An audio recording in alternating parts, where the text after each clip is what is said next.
अस्सलामु अलैकुम वरहमतुल्लाहि वबरकातुहू। आज हम बात करेंगे तशदीद पे। आपने देखा होगा कि कुरान पाक में मुख्तलिफ़ हर्फ़ के ऊपर बाज़ जगह पे 3 दंदाने नुमा अलामत हर्फ़ के ऊपर होती है। उसको हम तशदीद कहते हैं।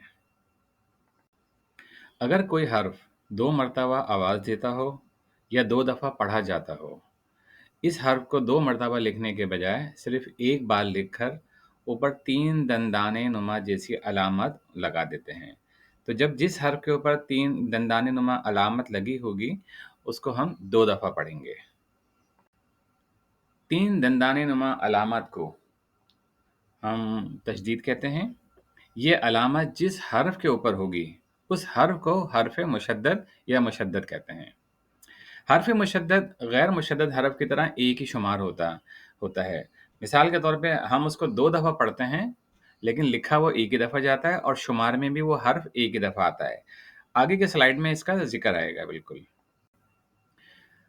अब हम समझते हैं कि हर्फ़ मुशद्दद किस तरह पढ़ा जाएगा। हर्फ़ मुशद्दद सबसे पहले अपने मुतहर्रिक हर्फ़ जो होता है, उसके साथ पढ़ा जाएगा और दूसरी दफ़ा हरकत के मुताबिक जो भी उस पे हरकत है, ज़बर है, ज़ेर है या पेश है, उस तरह पढ़ा जाएगा। उर्दू में इसकी मिसाल जैसे है रस्सी है, जन्नत है, तैयार, अब्बा, इज़्ज़त, सच्चे वग़ैरह है। अब रस्सी में देख सकते हैं रे अगर हम उर्दू में बोलेंगे तो रे, सीन ये है। सीन पे मुशद्दद है तो सीन की आवाज़ 2 दफ़ा आएगी, रस्सी।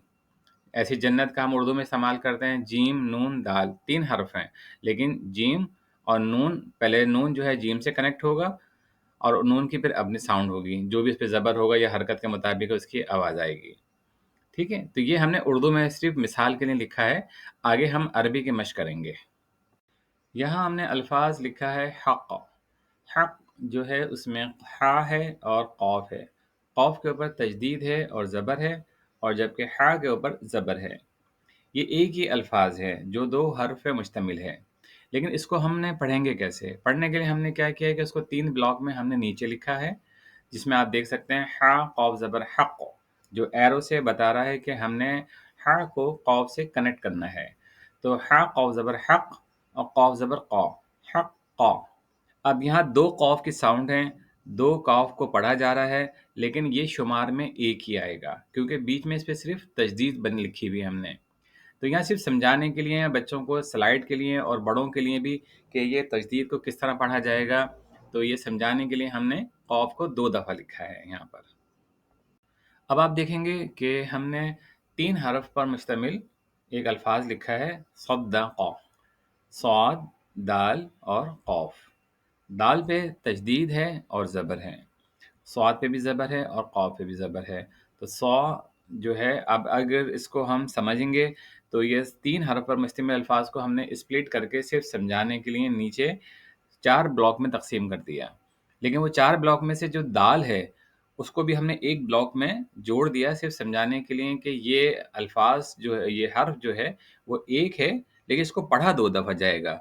2 दफ़ा पढ़ने की वजह जो है वो तजदीद होगी, क्योंकि तजदीद जब दाल पे लगेगा तो दाल जो है 2 दफ़ा पढ़ा जाएगा और इसकी ख़ासियत ये हमने बताई कि ये हर्फ़ जो है पहले पिछले अल्फ़ाज़ से पढ़ा जाएगा उसके हरकत के मुताबिक और उसके बाद अपने हरकत के मुताबिक पढ़ा जाएगा।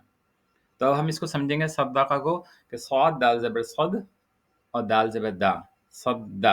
अब यहाँ दाल 2 दफ़ा पढ़ा जा रहा है और उसके बाद है क़ाफ़ ज़बर क़ा, सद्दक़ा।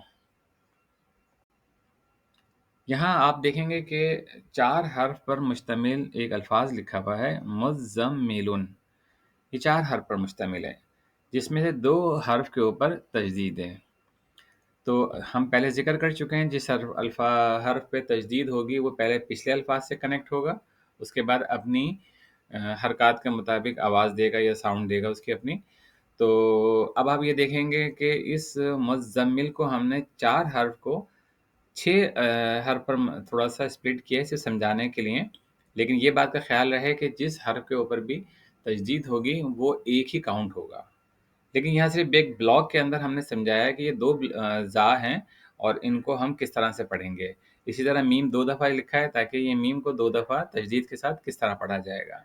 صرف یہ ایک پریکٹس کے لیے تاکہ سمجھ میں آ سکے جو نئے پڑھنے والے ہیں۔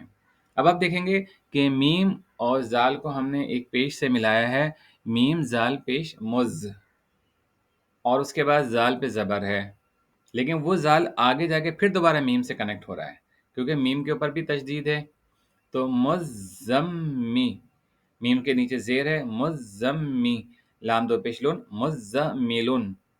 تو یہ الفاظ تھوڑا سا مشکل ہے کیونکہ تجدید جو ہے وہ دو دفعہ دو حرف کے اوپر ایک ساتھ آ رہی ہے۔ تو یہاں چھوٹی سی پریکٹس کریں گے اور سمجھنے کی کوشش کرنا ہے ہم نے بار بار کہ جس حرف پہ بھی تجدید ہوگی وہ دو دفعہ پڑھا جائے گا۔ بار بار ہم اس کا ذکر اس لیے کر رہے ہیں کہ لوگوں کو یاد دہانی میں آسانی رہے اور وہ اپنے ان انسٹرکشنز کو یا ان ہدایات کو یا اس کے جو رولز و ریگولیشن کو میمورائز کر سکیں۔ تو آپ پھر دوبارہ غور کیجئے گا، میم زال پیش مز، زال میم زبر زم، مزم، میم زیر می، مزمی، لام دو پیش لون، مزملون۔ اب ہم مشق کر لیتے ہیں تشدید کی۔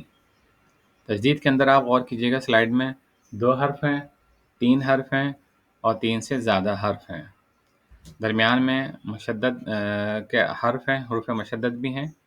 تو سب سے پہلے اگر ہم چلتے ہیں اوپر، حا قاف زبر حق، قاف زبر قا، حقا، اس کے بعد ہے را با زبر رب، با زبر با، ربا، شین دال زبر شد، دال زبر دا، شدہ، عین زال زبر عز، زال زبر زا، عزا، اس کے بعد ہے الف زال زبر از، زال زبر زا، عزا۔ اب یہاں 2 الفاظ جو ہیں ایک ہی جیسے محسوس ہو رہیں گے آپ کو، عزا اور عزا، ایک جگہ عین ہے اور دوسری جگہ حمزہ ہے یعنی الف ہے۔ اس کے نیچے ہے حا یا زبر حی، یا زبر یا، حیا، با طا زبر بط، طا زبر طا، بطا، الف ثا زبر اث، ثا زبر ثا، اثا، الف سین زبر اس، سین زبر سا، اسا، اس کے بعد ہے الف صاد زیر، الف صاد پیش اس، صاد زیر سی، اسی، قاف دال زبر قد، دال زبر دا، قد، را زبر را، قد را، اس کے بعد ہے ربی، حصیلا، حا صاد پیش حس، صاد زیر سی، حصی، لام زبر لا، حصیلا، عین دال زبر عد، دال زبر دا، عد، پھر اس کے بعد دال زبر دا، عد دا، صدقا۔ پھر اس کے بعد آپ غور کیجئے گا، جبارن ہے تو با پہ تجدید ہے، جیم با زبر جب، با زبر با، جبا، را دو پیش رن، جبارن، حا قاف پیش حق، قاف زبر قا، اور آگے تا ساکن ہے تو قاف جو ہے تا سے کنیکٹ ہو جائے گا جا کے، تو حقت، حا قاف پیش حق، قاف تا زبر قد، حقت، جیم نون زبر جن، نون کھڑا زبر نا، جنا، تا دو زیر تین، جناتن، الف میم پیش میم زبر ما، امہ، اور یہ ہا جو ہے جس پہ 2 نقطے ہیں اس کو ہم تا کے ساؤنڈ سے پڑھتے ہیں، 2 زبر ہیں اس کے اوپر، امتن۔ اس کے بعد آپ دیکھیے گا آخری الفاظ جو ہے وہ الف لام زبر ال، لام زبر لا، اللہ، زال یا زیر زی، الذی۔ تجدید کے موضوع کے اوپر اب ہمارا لیسن جو ہے، جو ہمارا سبق تھا، یا آپ اس کو پریزنٹیشن بھی کہہ سکتے ہیں جو سلائیڈ کی صورت میں ہے، یہ اختتام کو پہنچا، لیکن ہم دوبارہ ایک بات کا تذکرہ کریں گے صرف یاد دہانی کے لیے کہ تجدید جو ہے جس حرف کے اوپر ہے اس حرف کو 2 دفعہ پڑھا جائے گا۔ وہ حرف پہلے پچھلے حرف کے ساتھ کنیکٹ ہوگا، اس کی حرکت کے مطابق پڑھا جائے گا، ساؤنڈ دے گا، اور اس کے بعد جو اس کے اپنے اوپر جو حرکت ہوگی یعنی کھڑا زبر زیر زبر اس کے مطابق پڑھا جائے گا۔ تو بات ہم وہی کہیں گے کہ بار بار کہ جتنی زیادہ پریکٹس کریں گے اور مشق کریں گے اتنی زیادہ ہمارے پڑھنے میں آسانی ہوگی۔ جزاک اللہ خیر۔